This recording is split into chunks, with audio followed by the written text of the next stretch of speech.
We are back. I feel like we haven't done this in a while.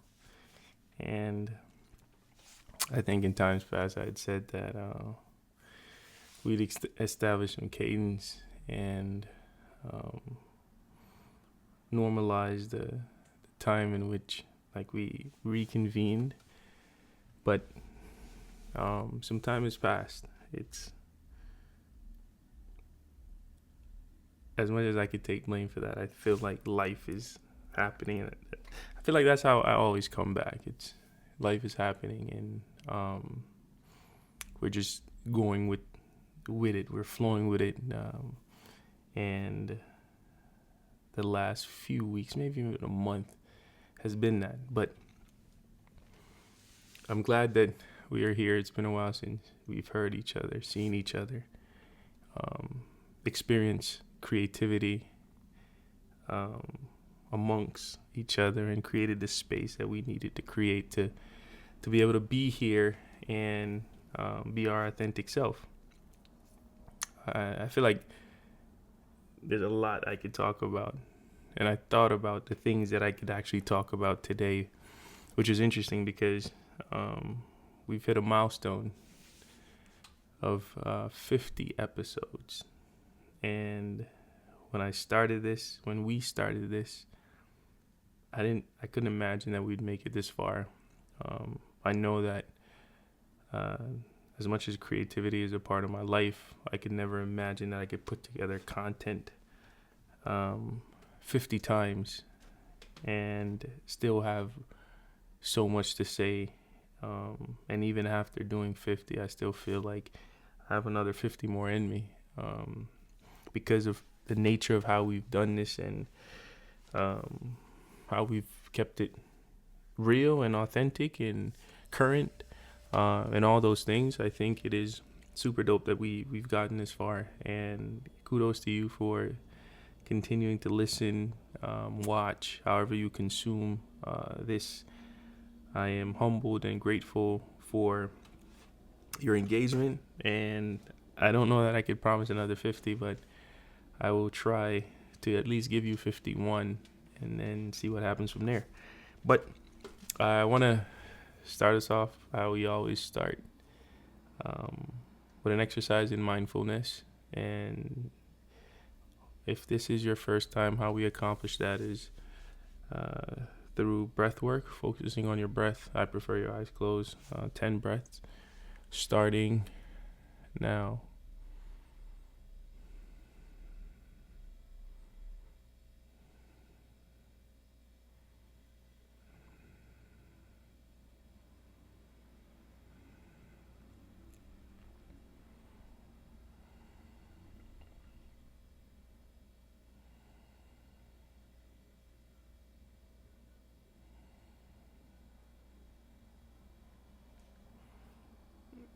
Now that we're here, I usually kind of get our minds going by introducing a brain teaser, a little riddle.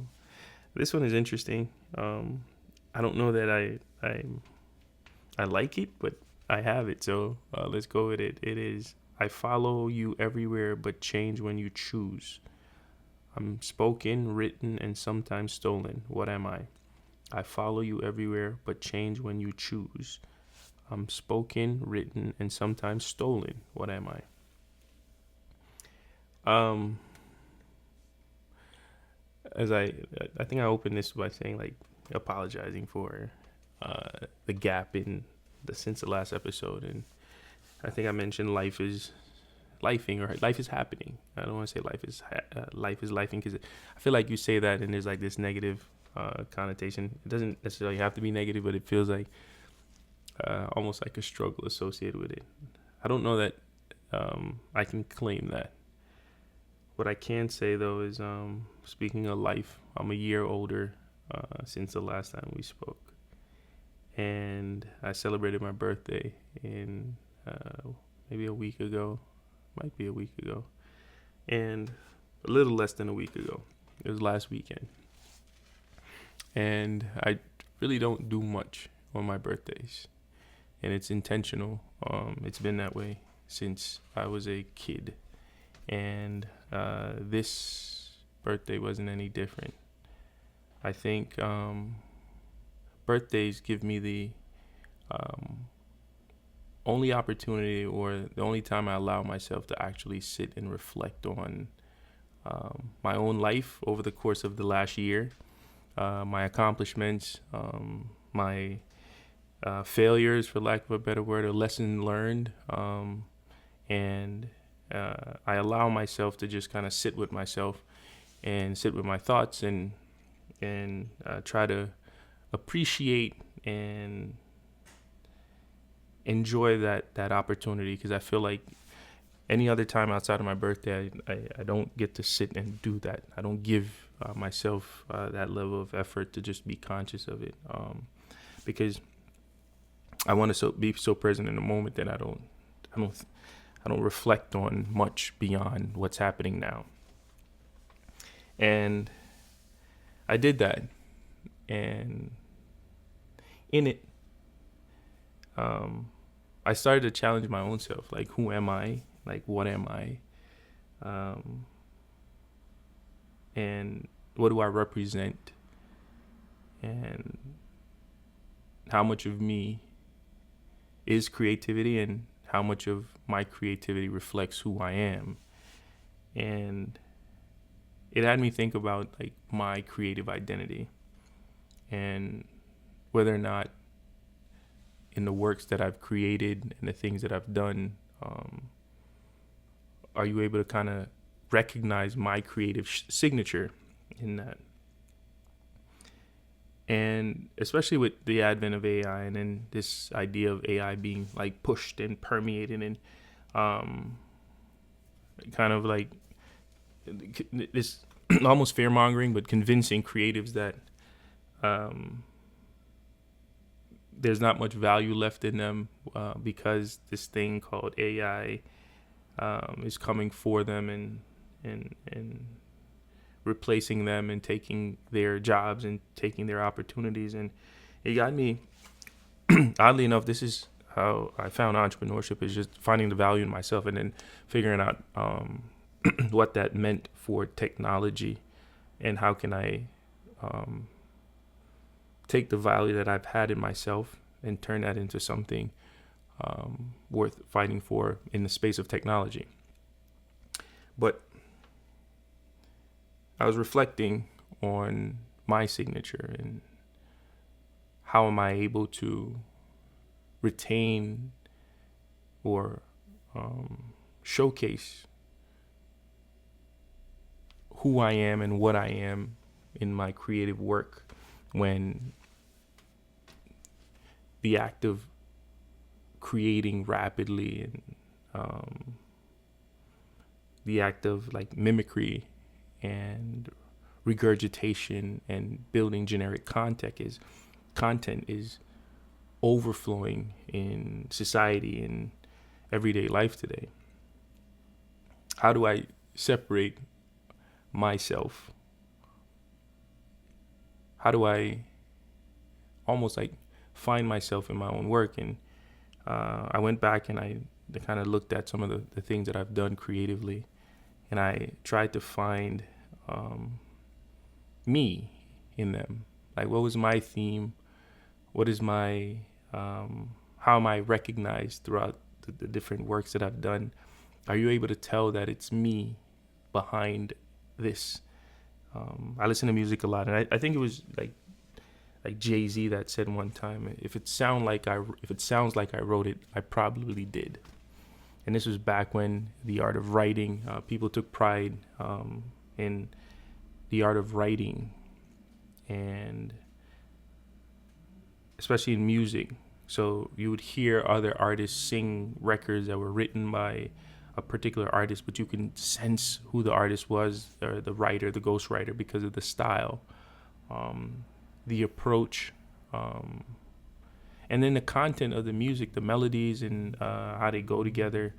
And this is before like production or writers would stamp records with their taglines.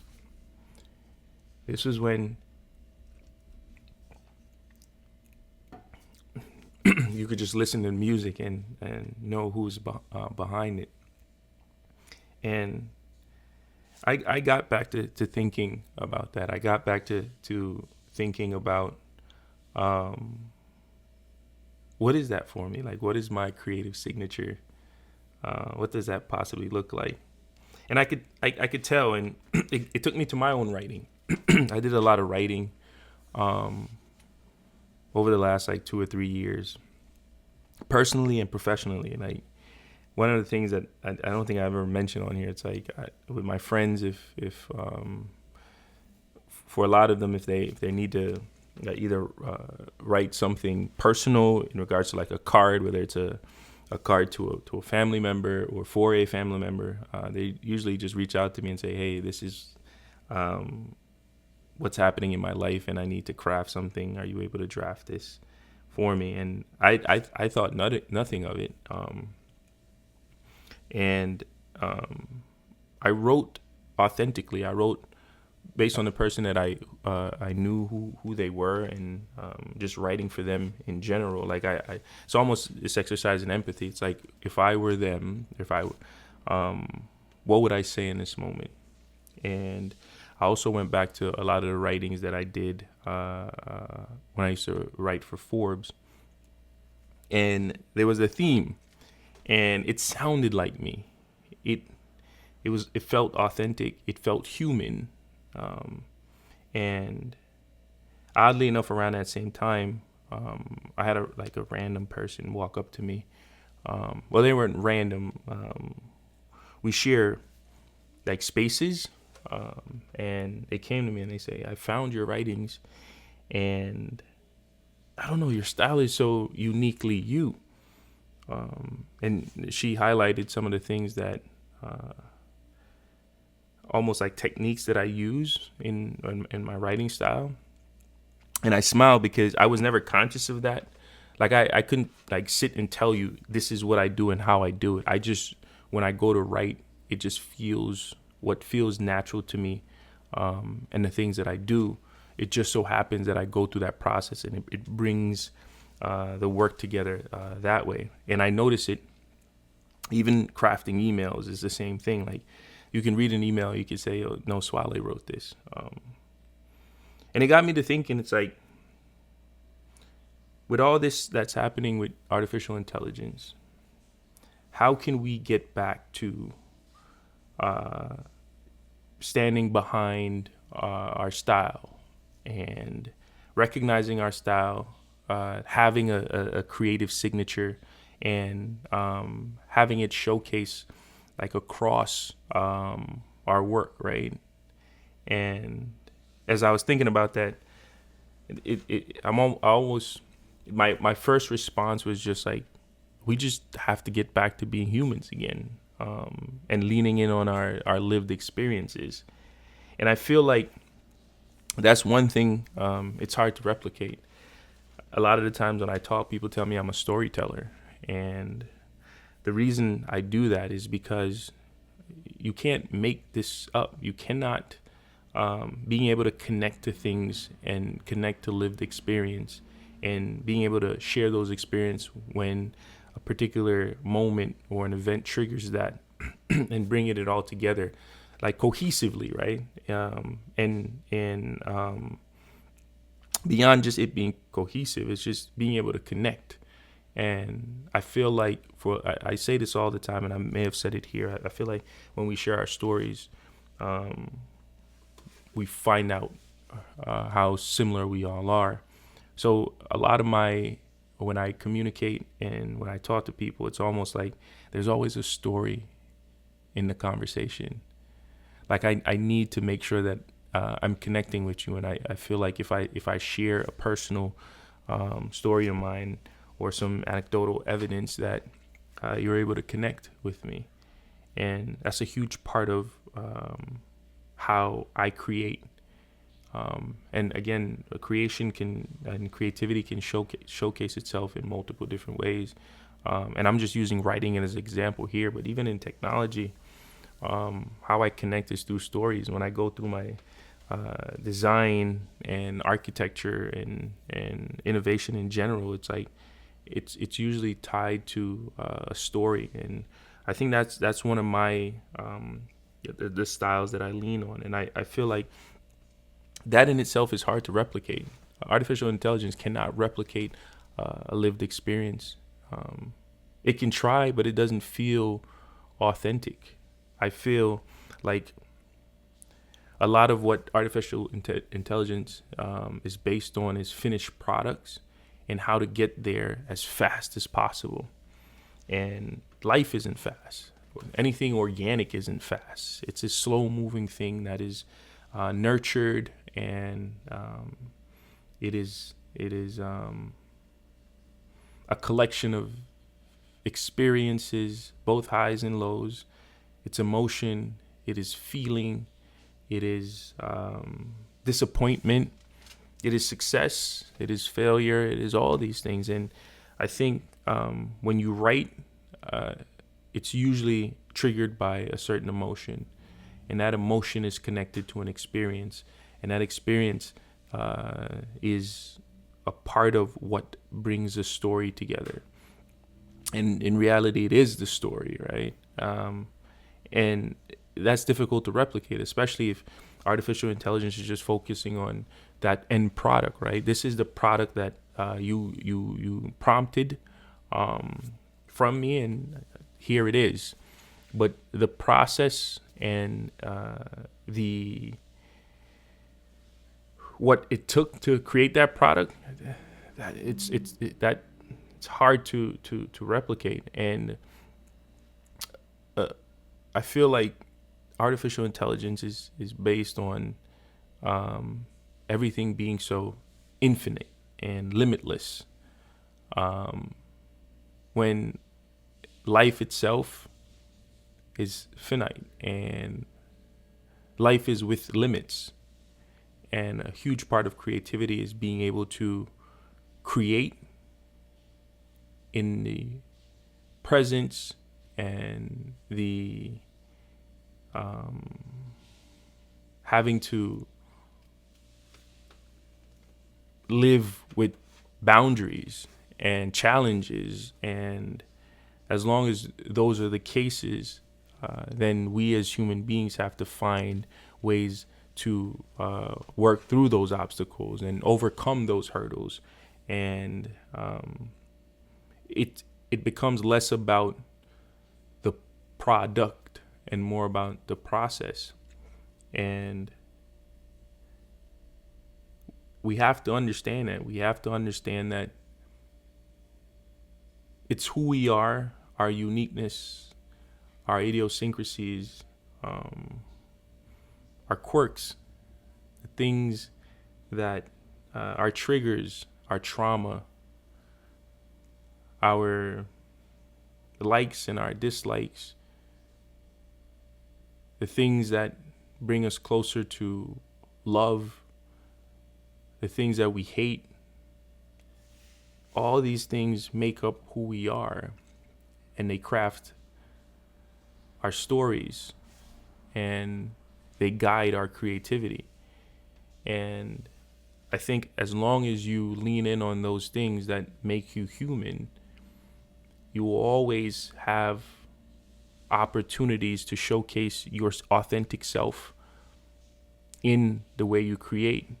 And then the people who consume your creativity almost will be overflowed or overwhelmed by who you are and what it is you are through your creative work.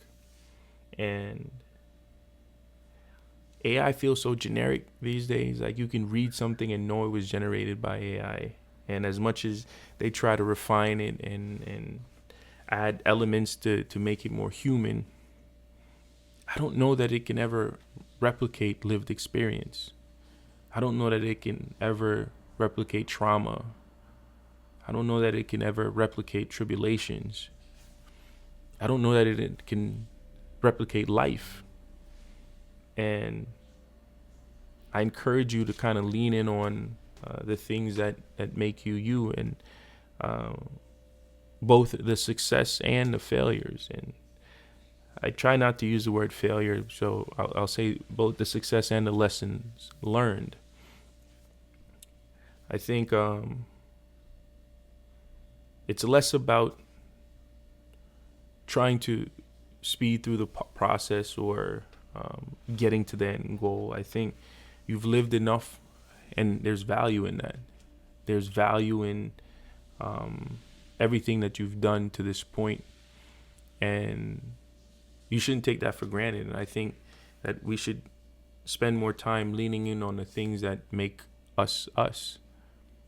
And when we create, channel those things and use it as the mechanism to showcase your abilities, to set apart your creative output and your creative product from the next person's. And no two experiences or no two people are alike. I think creativity should get back in its truest essence. I think creativity is like your fingerprint. Your creativity is your fingerprint, and it should be uniquely you. I think you should be able to stamp your work and leave your fingerprint all over it, so when somebody finds it, they know that it's yours. It should sound like you. It should smell like you. It should look like you. Your creativity should taste like you. It should feel exactly the way you are. And until you're able to fully immerse yourself and your experiences and your feelings and your emotions into your creative work, you'll continue to be lost in the abundance of artificial intelligence because they lack those things. And you are everything but generic. You are everything but a result of mimicry.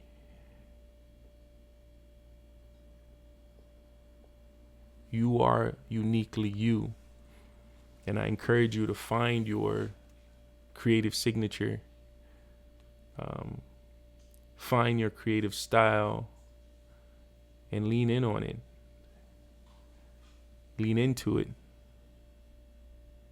And let's do our part to remind the rest of the world why artificial intelligence will never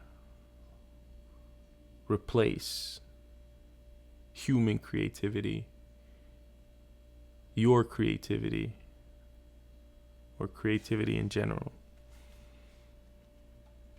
I don't want to take up too much time. I'm happy that we're back. I'm happy that we hit the milestone of 50. I'm glad you're here. And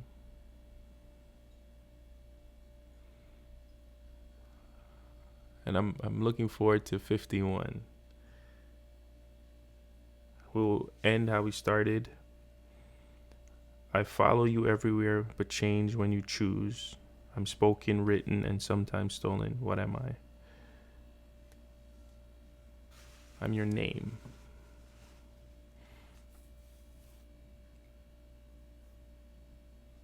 Go leave your mark. Go showcase your skill. Go put stamps on your creativity so they know it's you. They know it's yours.